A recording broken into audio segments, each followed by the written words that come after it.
Our goal is to take a gene from a eukaryotic cell and insert it into a bacterial cell where it can be expressed. Bacterial cells are prokaryotic, so we will run into a few issues because there are key differences between eukaryotic and prokaryotic cells. In order to successfully reach our goal, we need to have our eukaryotic DNA undergo transcription to yield messenger RNA that codes for our desired gene.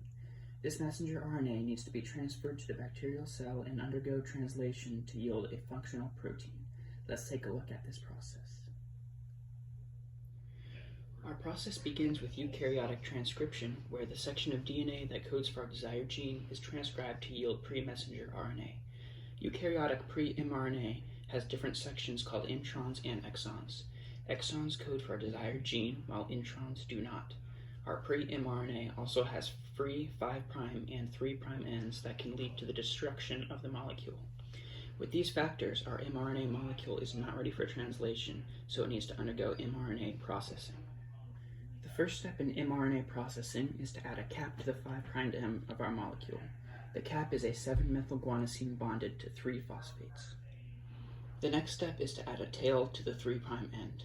The tail is called a poly-A tail and is made of many repeating adenosine nucleotides. The final step is to splice the introns and connect the exons to yield messenger RNA ready for translation.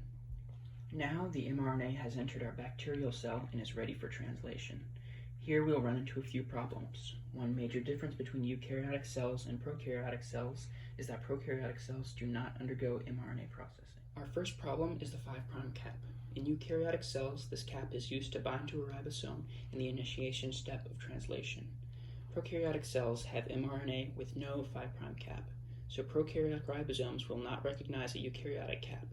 So, how do prokaryotic cells initiate translation without a cap? This leads to our next problem. Prokaryotic ribosomes bind to a specific sequence on mRNA called the Shine-Dalgarno sequence to initiate translation. Our eukaryotic mRNA does not have the sequence, without which we cannot initiate translation. Since we have established that prokaryotic cells do not undergo mRNA processing, another problem is the 3' poly-A tail. In eukaryotes, this tail is another tool used for the initiation of translation.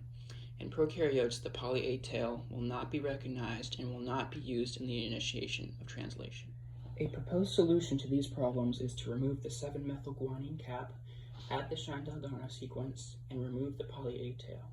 With these changes, the mRNA molecule will undergo translation to yield our desired functional protein.